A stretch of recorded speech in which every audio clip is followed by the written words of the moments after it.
1번 다음 중 재무정보의 질적 특성에 대한 설명으로 옳지 않은 것은?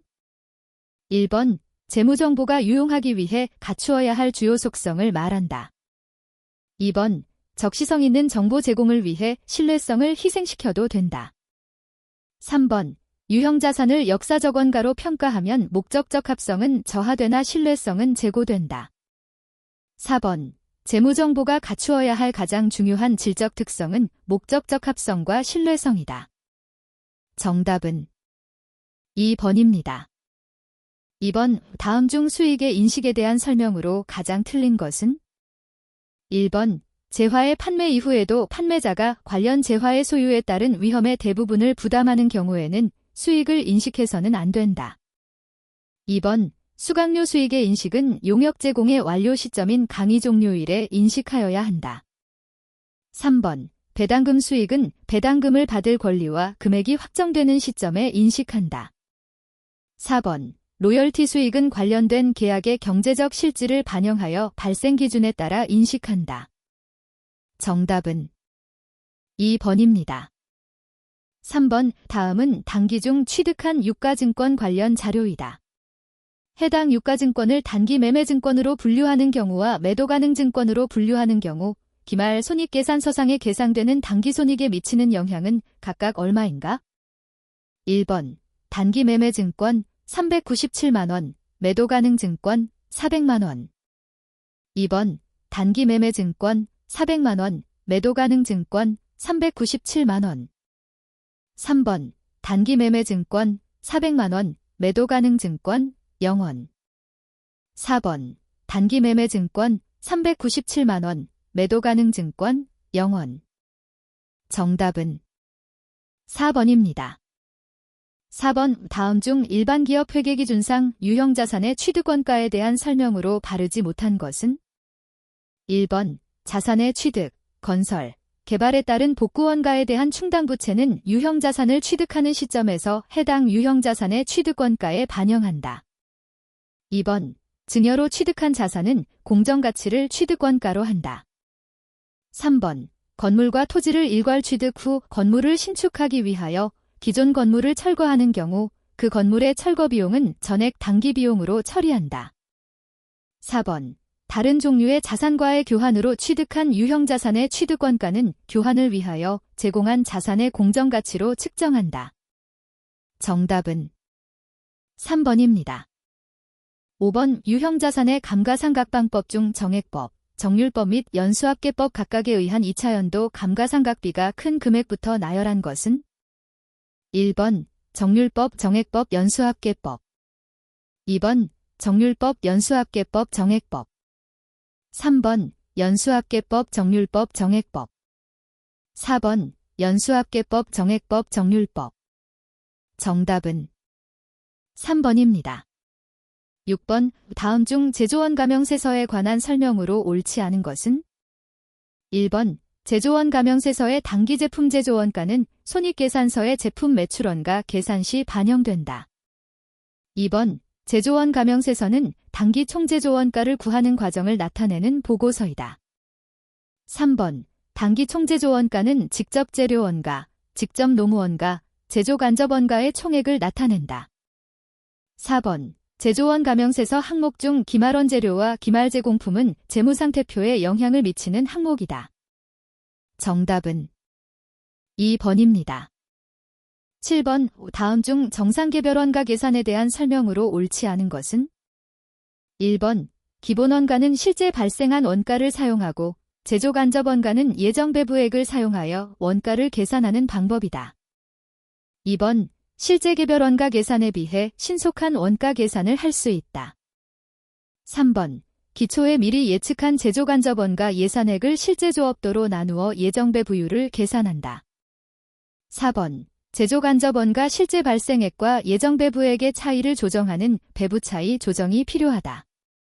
정답은 3번입니다. 8번 다음 자료를 이용하여 단기원 재료 매입액을 구하시오. 1번 4,700만원. 2번 4,800만원. 3번 4,900만원. 4번 5,000만원. 정답은 1번입니다.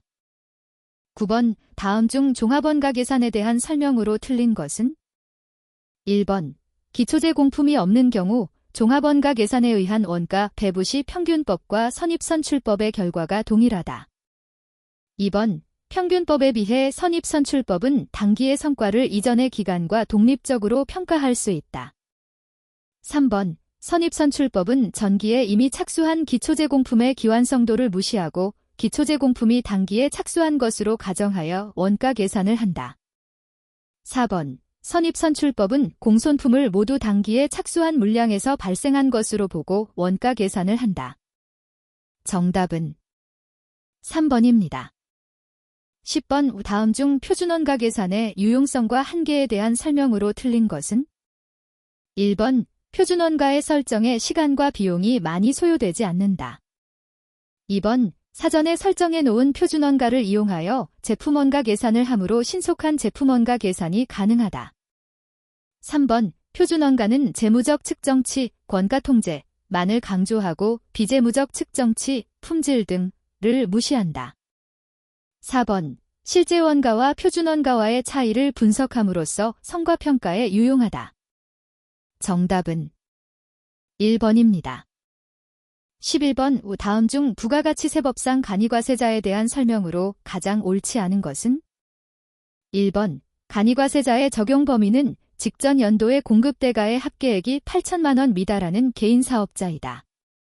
2번 간이과세자가 음식업을 영위할 때 직전 연도 공급대가 합계액이 4,800만 원 이상인 경우 공급받는 자가 사업자 등록증을 제시하고 세금 계산서 발급을 요구하면 교부해야 한다.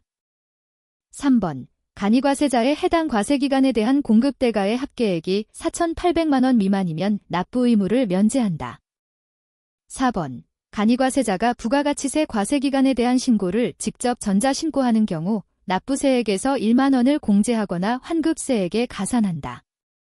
정답은 4번입니다. 12번 다음 중 부가가치세법상 사업자 등록에 대한 설명으로 옳지 않은 것은? 1번 상속으로 사업자의 명의가 변경되는 경우 기존 사업자는 폐업 신고를 하고 상속인의 명의로 새로이 사업자 등록을 하여야 한다. 2번 사업장마다 사업 개시일부터 20일 이내에 사업자 등록을 신청하여야 한다. 3번 사업자 등록을 한 사업자는 휴업 또는 폐업을 하는 경우 지체 없이 신고하여야 한다. 4번 사업자 등록 신청을 하였으나 사실상 사업을 시작하지 아니하게 되는 경우 사업장 관할 세무서장은 지체 없이 사업자 등록을 말소하여야 한다. 정답은 1번입니다. 13번 다음 중 소득세법에 관한 설명으로 옳은 것은?